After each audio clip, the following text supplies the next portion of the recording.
Hello, everyone, and welcome to AI news that you should know about. I'm your host, Ashley Coffee. And I'm Daniel Hill. Every week, in about 14 minutes, we cover the AI news stories you need to know about. This week, we'll be talking about OpenAI's new Chat-GPT agent that can control a computer and do tasks for you. We'll be talking about Jack Dorsey investing in a nonprofit focused on open source social media. We'll talk about Meta refusing to sign the EU's AI Code of Practice and OpenAI using Google systems to power ChatGPT. Yeah, so let's go ahead and dive in. Wow, lots to talk about today. So, our top story this week, I'm going to start out with OpenAI, and this has been a big one. OpenAI's new ChatGPT agent can control an entire virtual computer and do tasks for you. So this is big. If you've been following OpenAI for a while, you know that different models of OpenAI come out quite often. This is something really interesting because in the past, they released a model called Operator and a model called Deep Research. Now, Deep Research was meant to do this like deep, exhaustive research, read articles entirely, really look at that subjective view of content. Now, the operator view was meant to be task oriented. So the OpenAI team realized, why don't we just put these together and create an agent? So don't get too caught up in the how here. I'm going to describe a little bit of some of the benefits here to help people understand why this is so important. Now, to develop the new tool, like I mentioned, they combined the operator and the deep research portion. And in the demonstration that they showed on their YouTube channel, they shared a prompt task that was based on help us plan a trip to a wedding, help us make sure that we buy the right gift. Here's our budget for travel and hotel. Only look at bookings.com, giving it parameters. Basically, if you had an assistant to say, hey, I need you to plan this trip for me and get some things done that I don't necessarily want to get done myself, go forth and conquer. So the purpose of this agent, it creates a virtual machine. Now, if you're not in the IT world and you don't know what a virtual machine is, it's essentially an environment that is completely virtualized and it has components that allow some computation to happen within that virtual environment. So, with this task being given to ChatGPT's agent, it creates a virtual environment that has a visual browser, a command line, and other options that enhance the capabilities for it to actually get work done. Now, what the difference is here is that some of these tasks can take 10, 20, maybe 30 minutes, depending on the complexity. And this is really a game changer because what I'm seeing is that based on what is being put out there by OpenAI and the feedback that's coming in, as well as the data usage from people, they're seeing the connectivity of what people actually want. And people actually want AI to help us with the menial tasks that we hate. The tasks that we just like don't want to do, the tasks that take up so much time.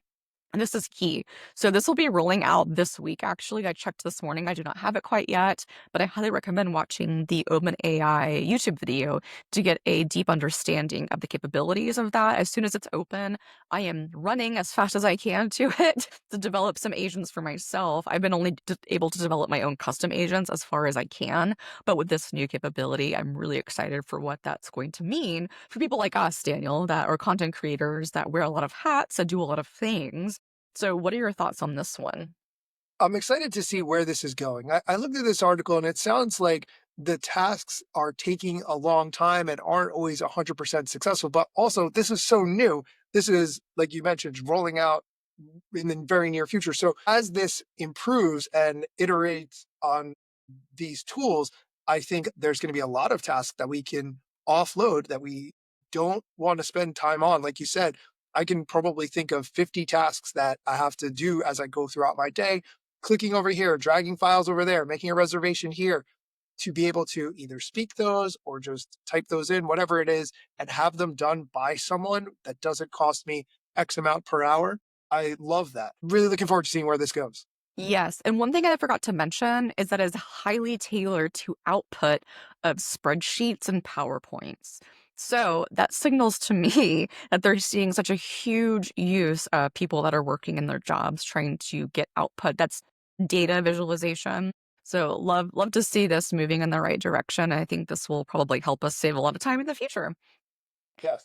I'm more excited for the trips part. I think if I could say, hey, find me a good travel destination where the weather's going to be 80 degrees and I can fly there directly from Newark Airport and there's no layovers and I can stay for 7 days and it's under in my budget, whatever.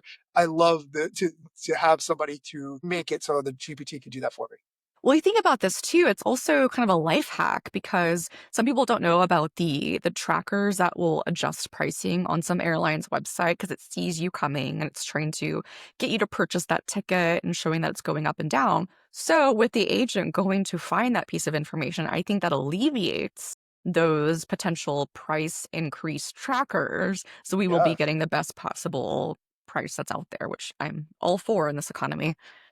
Yes, or you tell the AI, monitor the price, buy it when it's cheapest, or if you've already bought it, keep monitoring the price. And if it becomes cheaper, contact the airline, tell them you want the refund, the whole thing. That's way too much work. But if the AI can do it, that's what I'm here for. Yeah, same, same. All right. Next up, Jack Dorsey, founder of Twitter, pumps $10 million into a nonprofit focused on open source social media. If you're not familiar with the open source concept, it's the concept of open source, meaning anyone can work in it, anyone can access it. It's typically free.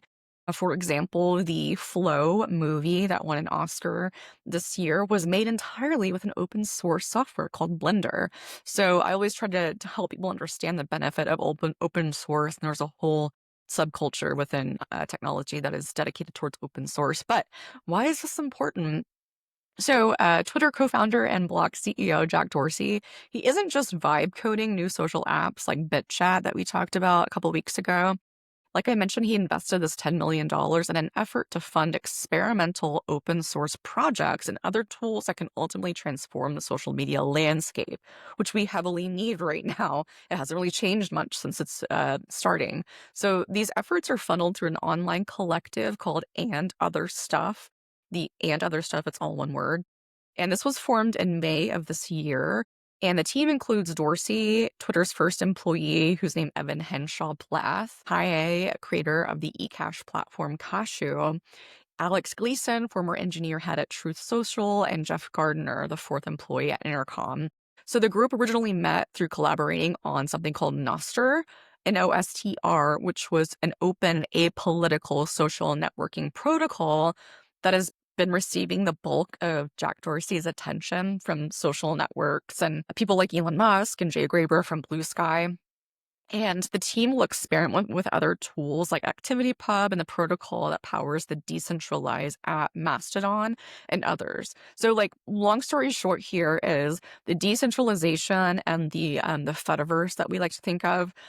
Blue Sky is leading the way on that of creating a federated universe. The federated universe meaning that in the future we could have a singular social account that travels with us and all of our profiles travel with us instead of us having to create 20 different accounts for 20 different social media platforms. That is the whole central focus of what this is moving towards. If you're not familiar with it, take a look. I think this could be really important for the future of what is going to be social media. And can we have an open source social media in which revenue is possible without ads and without selling data? Is that possible? We shall see. What are your thoughts? I'm very interested in Blue Sky, although personally I'm not there, but I like the interconnectivity. I like the idea around the Fediverse and being able to move your followers from one platform to another. But I'm personally tired of creating accounts on new social media platforms and being told I need to be there. At some point it reaches diminishing returns where you can't be everywhere. So I'm curious to see how, as this develops, will people trade Threads or Twitter or another social media platform for this? And does it make sense to join early when maybe your friends are tapped out on social media platforms that they're going to join? And so you're just talking to a smaller and smaller audience every time as more social media platforms roll out. What do you think? Yeah, I agree. I'm tired of this whole, oh, I gotta, make sure my followers match and what's my password and what did I have things connected to in that account. And I would like a world of consolidation. But also think about it this way. There's another element to the Fediverse too, is that when you push information out, it pushes it out to other potential channels that might grab that information and present it to a user. So I like that idea of something being pushed out to a wider network of just a singular social platform But the downfall of that is you can't necessarily retract it back. Kind of like when the toothpaste is out of the tube, can't get it Yes, out of the tube. So I think people need to really start thinking about the permanence of what they put on the internet in that aspect. totally agree. We are going to take a quick break, but when we come back, we'll be talking about Meta refusing to sign the EU's AI Code of Practice, and OpenAI are now using Google systems to power ChatGPT. Stick around. Welcome back.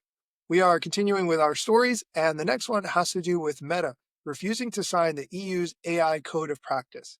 So the European Union has put in a code of practice for its AI Act, which is basically to control how AI is used, what information AI has access to, and making sure that the corporations actively working in the EU have some guidelines and guardrails in place. Now, it's a voluntary framework, but the goal here is to help companies implement processes and systems to comply with this legislation for AI. And they have to update their documentation about the AI tools and services that these companies offer.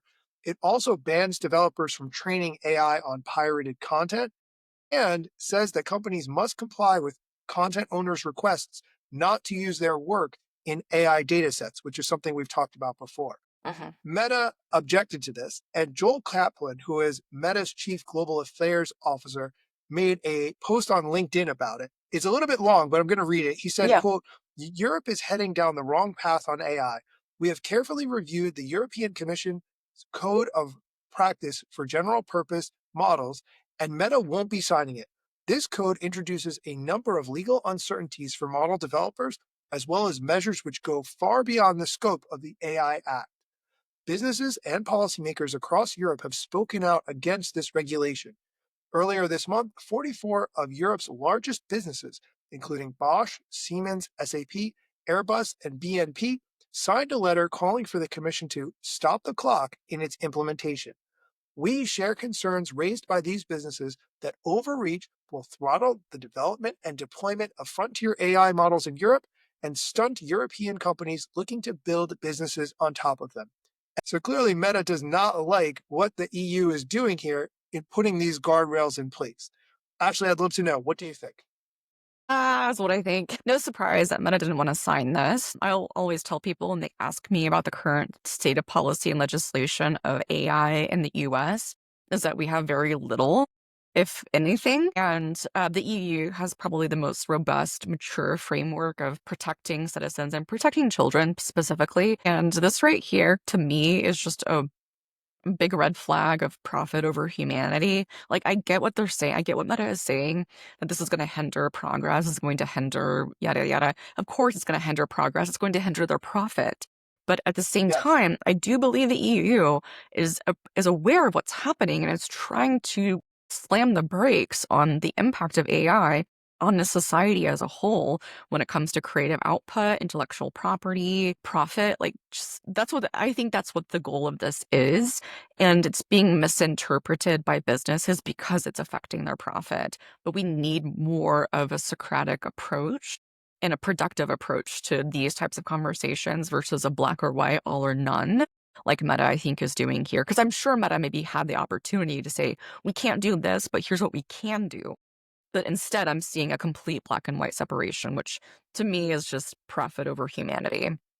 Yes, I agree. I think there were three main components of what the EU was saying, which is that documentation about these companies' AI tools needs to be available. They can't train the AI on pirated content, and they have to comply with people's requests not to use their work in what these companies are building in AI. Those are all reasonable things. So if Meta doesn't want to do them, like you said, profits are at the core of that. But Europe has been so good about providing data protection laws for its citizens to protect them over the companies.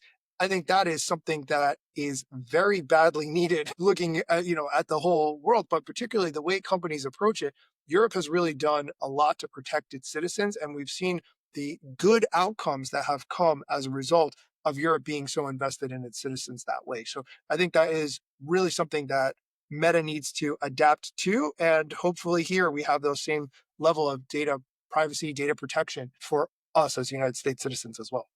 Yeah, and the key word in there that you mentioned on the top of the story was voluntary. Companies don't want to voluntarily share their intellectual property of how they're building their AI data sets. They don't want to not be told to not train off of uncopyrighted material because that's extra data for them to make their language learning models smarter.